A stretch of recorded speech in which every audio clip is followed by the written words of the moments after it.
ہندوستان کے اندر مسلمانوں پہ بڑی تکلیف ہے، یقین کریں بڑی تکلیف۔ ایک صاحب کہتے ہیں کہ میں 9th کلاس میں پڑھتا تھا، یہ سیالکوٹ کے بزرگ ہیں، تقریباً 45 کے قریب ان کی عمر ہوگی۔ وہ کہتے ہیں کہ میں 9th کلاس میں پڑھتا تھا تو میں نے کوئی برانڈ کا نام میں نے سنا ہوا تھا، تو کہتے میں نے میرے جو والد گرامی تھے وہ نا وابڈا کے اندر ملازم تھے، تو اب دولت کافی تھی، تو میں نے اپنے والد سے کہا کہ میں نے فلاں برانڈ کے نا میرے شوز لے لیے، میں نے ضد کر دی، وہ مہنگے بھی تھے۔ اب اس وقت 45 سال پہلے نہ چلے تھے نا، 30 سال پہلے چلے تھے، اس وقت کہتے کہ میں نے 18 یا 1900 کے میں نے وہ شوز لیے تھے۔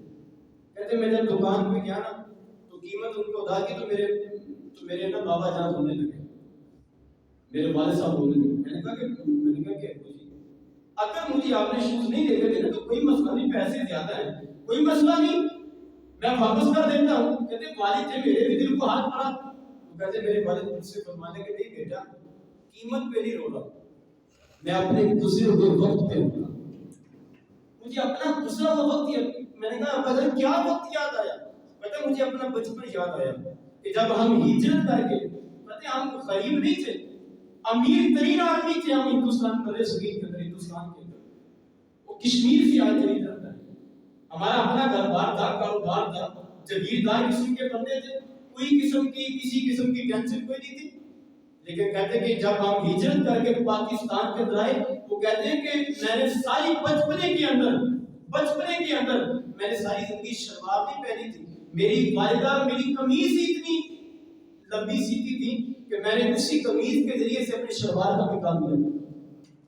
اتنی غربت کے دن ہم نے دیکھے تھے بھائی، لیکن آج ہم نے کیا کیا؟ آج ہم نے 14 اگست آئی تو ہم نے گانے گانے شروع کر دیے، میری نغموں کی آڑ میں ہماری عورتوں کو نچوایا گیا، ان کے سر ننگے کیے گئے، چھوٹی چھوٹی بچیوں کو بے حیائی کا درس دیا گیا۔ کیوں جی؟ آزادی کا دن میرے بھائیوں، یہ یوم تشکر ہے، یہ شکر کرنے کا دن ہے، اور اس بات کو یاد رکھیے گا، اس ملک کو کسی اور نے ٹھیک نہیں کرنا، اس کو ہم نے ٹھیک کرنا، یہ کسی سیاسی پارٹی نے اس کو ٹھیک نہیں کرنا، ہم نے اپنا رول اس کے اندر پلے کرنا، ہم نے خود اس کو ٹھیک کرنا۔ وہ آپ نے واقعہ سنا ہوگا، مولانا روم علیہ الرحمہ نے بات لکھی ہے، فرماتے کہ جب نمرود نے آگ جلائی، وہ بات آپ نے سنی، ایک مختصر بات کرنا چاہتا ہوں۔ نمرود نے آگ جلائی، اب سوچ رہا تھا کہ اب اس آگ کے اندر جناب ابراہیم کو کیسے پھینکا جائے، کہیں تو جایا نہیں جاتا، اتنی بڑی آگ جب جلائی نا تو کہتے ہیں کہ چڑیا اپنی چونچ کے اندر پانی لا کر آگ کے اوپر پھینکتی تھی۔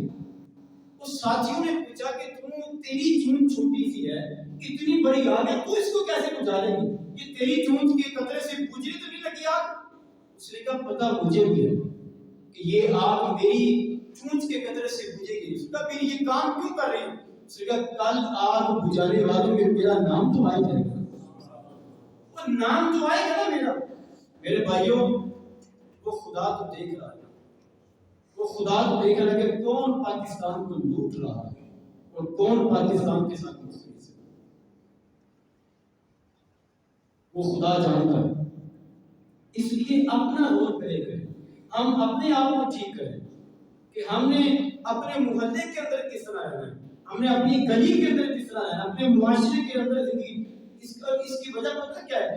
پاکستان کو مدینے سے بڑی نسبت حاصل ہے، بڑی اس کو نسبت حاصل ہے، اور بہت بڑا تعلق اس کا مدینہ منورہ کے ساتھ۔ آپ تاریخ پڑھ کے دیکھیں کہ دنیا کے اس زمین میں 2 ریاستیں ایسی ہیں کہ جو نظریے کی بنیاد پہ ہمارے سے وجود میں آئی ہیں، ایک نظریہ لے کر چلے تھے، نظریے کی بنیاد پہ جو وہ ریاست بنی، ایک کا نام مدینہ منورہ ہے، دوسرے کا نام پاکستان ہے۔ یہ پاکستان نظریے کی بنیاد پر، نظریہ کیا تھا کہ پاکستان کا مطلب کیا؟ لا الہ الا اللہ، نظریہ یہ لے کر چلتے ہیں میرے بھائیوں۔ اس لیے اس پاکستان کے ساتھ جو غداری کریں گے وہ کبھی بھی سکھی نہیں رہیں گے، اس بات کو یاد رکھیے۔ کیوں؟ اس لیے کہ اس ملک پہ سایہ ہے میرے مصطفیٰ کی رحمت، اس ملک پہ سایہ ہے میرے مصطفیٰ کی رحمت۔ میں ایک واقعہ آپ کو سناتا ہوں، یہ میں نے واقعہ پہلے بھی کچھ سال پہلے میں نے سنایا، اس کو دوبارہ سنیے۔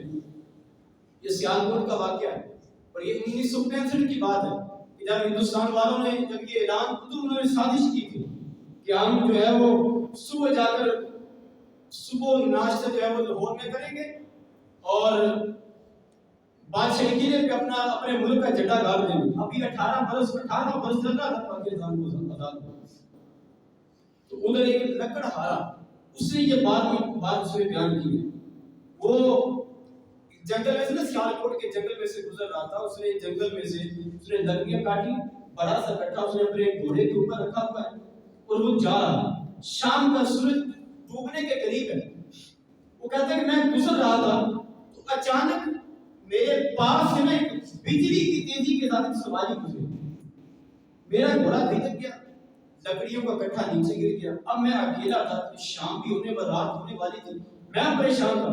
اب اسی کشمکش میں تھا کہ اچانک پھر اسی طرح اسی تیزی کے ساتھ سواری اور گزری۔ اب ذرا سنیے گا میں نے کیوں کہا ہے کہ اس ملک پہ نبی پاک کی رحمتوں کا سایہ ہے، کیوں کہا ہے؟ اس کی کوئی بنیاد ہے، یہ میں نے یوں ہی بات نہیں کی ہے اور اس بات کو کہانی نہ سمجھیے گا۔ حضرت اقبال علامہ نے یہ کافی سال پہلے یہ بات کی تھی، آزادی پاکستان سے پہلے کی بات کی تھی۔ انہوں نے کہا تھا کہ فضائے بدر پیدا کر فرشتے تیری نصرت کو اتر سکتے ہیں گردوں میں کتار در کتار اپنی۔ وہ کہتے ہیں کہ تم بدر کے اندر جانے والے سیاحیوں جیسا اپنے اندر جذبہ تو پیدا کر۔ تو اگر جذبہ پیدا کر کے باطل کے سامنے ڈٹ جائے گا، تیری تعداد تھوڑی بھی اگر ہوگی تو تیری مدد کے لیے اللہ تعالیٰ فرشتوں کا آسمانوں سے نازل فرما دے گا۔ تو نکل تو صحیح ہے، تیرا نیت تو تیری اچھی ہو نا۔ وہ کہتا ہے کہ میں بھی اسی کشمکش میں تھا کہ ایک اور بجلی کی طرح سے وہ گزر گئی سواری کو۔ میں بڑا پریشان کہ یہ ہے کیا؟ کبھی کوئی سواری اتنی گزر نہیں سکتی تیزی کے ساتھ۔ کہتے ہیں میں اسی طرح دیکھ رہا تھا کہ جہاں سے وہ سواری آ رہی تھی، میں اسی طرح دیکھنے لگا۔ تھوڑی دیر کے بعد ایک روشنی اور چمکی جو ان دونوں روشنیوں سے زیادہ چمکدار تھی، اور چمکی۔ کہتے میں رستے میں کھڑا ہوا، ہاتھ میں نے کھول دیے، ہاتھ میں نے اونچی بات میں کہا جناب جو کوئی بھی ہو خدا را میری نبیوں کو بچے کو اٹھانے میں مدد کرے۔ کہتے وہ میرے قریب آ کر وہ گھوڑے کے قریب آ کر نا وہ رکھا ہے، اب گھوڑے سے نیچے کیوں اترے؟ بیٹا کیا کام ہے؟ جناب کوئی کام نہیں، بس اتنا چھوٹا سا کام ہے کہ لکڑیوں کا کٹھا اٹھا کر نا میرے گھوڑے پہ رکھ دے، مجھے ذرا جلدی ہے، رات ہونے والی ہے، میں اکیلا بندہ ہوں، کر کچھ نہیں سکتا۔ کہتے وہ نیچے نہیں اترے، اپنی تلوار انہوں نے میان سے نکالی اور تلوار سے نا نوک سے اس لکڑیوں کے کٹھے کو اٹھا کر اس کے گھوڑے پہ رکھ دیا۔ کہنے کہ بیٹا مجھے جانے دو۔ کہتے میں نے گھوڑے کی لگام پکڑ دی، میں نے کہا جناب اب تو نہیں جانے دوں گا، اب نہیں جانے دوں گا۔ اس کا بیٹا کیوں؟ کہ جناب اب آپ مجھے بتائیں گے کہ آپ کون ہیں؟ جو پہلے گیا تھا وہ کون ہے؟ جو بعد میں گیا تھا وہ کون ہے؟ تو کہنے لگے بیٹا جانے دو مجھے جلدی ہے، صرف اتنا تمہیں بتا کر جاتا ہوں کہ جو پہلے گیا تھا وہ حسن تھا، جو بعد میں گیا تھا وہ حسین تھا، اور میں ان کا والد علی المرتضیٰ ہوں۔ کہ جناب کہاں سے آئے، کہاں جا رہے ہیں اور کدھر کا ارادہ ہے؟ کہنے لگے کہ نبی پاک کی بارگاہ میں نا ہماری مجلس لگی ہوئی تھی، ہم صحابہ اہل بیت آپس میں بیٹھے ہوئے تھے نبی پاک کی بارگاہ میں، عالم برزخ میں ہماری ان کے پاس مجلس لگی ہوئی تھی۔ اچانک ہندوؤں نے وہاں پر ایک ارادہ کیا ہے، سازش یہ رچائی انہوں نے کہ ہم صبح کا ناشتہ لاہور کے اندر کریں گے۔ نبی پاک نے جب یہ وہاں آواز سنی تو نبی پاک نے ہمیں آواز دی ہے کہ حسین اٹھو، کل تم نے کربلا کے میدان میں اپنے نانا کے دین کو بچایا تھا، آج تم نے اپنے نانا کے دین کے نام پہ بننے والے ملک پاکستان کو جا کر نہیں تم نے بچانا ہے۔ میرے بھائیوں اس ملک پہ میرے نبی پاک کی رحمتوں کا سایہ ہے، اس ملک پہ پنجتن کا سایہ ہے۔ یہ ملک کبھی برباد نہیں ہو سکتا ہے، اس کو کھانے والے تو برباد ہو سکتے ہیں اور ہوئے بھی ہیں، اور انشاءاللہ جس کو لوٹ رہے وہ برباد ہوں گے، ضرور ہوں گے۔ کیوں؟ کہ جو بھی اس ملک کے ساتھ غداری کرے گا اس کو کبھی بھی خدا معاف نہیں کرے گا۔ اور میرے بھائیوں مجھے وہ صحیح راہ و حدیث بھی یاد آ کے اس کا مفہوم آپ کے سامنے بتا سکتا ہوں، وقت مجھے بھی پتہ ہو چکا ہے۔ نبی پاک صلی اللہ علیہ وسلم اور محدثین بعد پھر اس کی تشریح آگے جو بیان کی وہ اس کا پورا خلاصہ آپ کے سامنے رکھنے لگا ہوں۔ نبی پاک علیہ السلام نے یہ بڑے صغیر کی طرف اپنی ساری حیات میں صحابہ کی موجودگی میں یہ بر صغیر کی طرف منہ کر کے نا اپنے سینہ مبارک بر صغیر کی طرف کر کے ہندوستان کی طرف کر کے بر صغیر کی طرف کر کے اپنا چہرہ ترکی کی طرف کر کے اپنے صحابہ کو کہا کرتے کہ صحابہ مجھے یہاں سے ایمان کی خوشبو آتی ہے، مجھے یہاں سے ایمان کی محبت کی خوشبو آتی ہے۔ اور علماء فرماتے ہیں کہ وہ خطہ پاکستان کا خطہ ہے کہ جہاں سے میرے مصطفیٰ کو ٹھنڈی ہوائیں آئیں۔ میرے بھائیوں یہ وہ ملک پاکستان ہے، اس کو ہم نے یہ، اور کسی نے بڑی کمال کی بات کی، مجھے بات میری یاد آ گئی، اس نے کہا کہ ایک وقت وہ تھا کہ جب ایک قوم کو ایک ملک کی ضرورت تھی، ایک قوم کو ایک ملک کی ضرورت تھی، لیکن آج وہ وقت ہے کہ ایک ملک کو ایک قوم کی ضرورت ہے۔ آج قوم بنیے میرے بھائیوں، آپس میں پیار محبت کے ساتھ رہنا سیکھیں، دوسروں کی عزتوں کو گندی نظروں سے دیکھنا چھوڑ دے۔ خدا آپ کے آگے ہاتھ مانگتا ہوں، نوجوان بھی یہاں پر بیٹھے، خدا ان باتوں پہ ذرا غور کیجیے گا۔ یہ ملک پاکستان بے حیائی کے لیے نہیں بنا ہے۔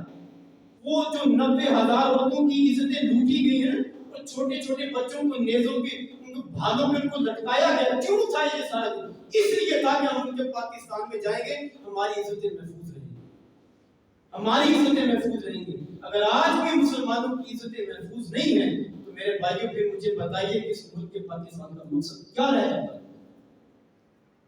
کیا رہ جاتا ہے اس ملک کا مقصد؟ اور اگر اس ملک کے ساتھ غداری صرف یہ نہیں ہے کہ جو سیاسی طور پر جو اس کے ساتھ غداریاں ہو رہی ہیں جو کی جا رہی ہیں، نہیں، یہ جو محلے کے اندر بھی جو غداریاں ہو رہی ہیں دوسروں کی عزتوں کے حوالے سے، میرے بھائی یہ بھی ملک پاکستان کے ساتھ غداریاں ہیں جو رب قیامت کے دن قبر و حشر میں میرا رب کبھی بھی معاف نہیں کرے۔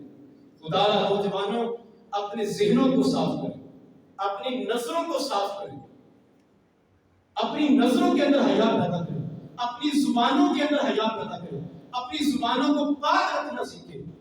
اور کسی نے بڑی کمال کی بات کہی تھی کہ میرے عرب کو، امیر عرب کو، نبی پاک صلی اللہ تعالی علیہ وسلم، بس اپنی بات کو ختم کرنے لگا ہوں، میرے عرب کو آئی ٹھنڈی ہوا جہاں سے، میرے عرب کو، یہ حدیث کا ترجمہ سمجھ لیجیے، میرے عرب کو آئی ٹھنڈی ہوا جہاں سے، میرا وطن وہی ہے، میرا وطن وہی ہے۔ باقی دعویٰ یا الحمدللہ۔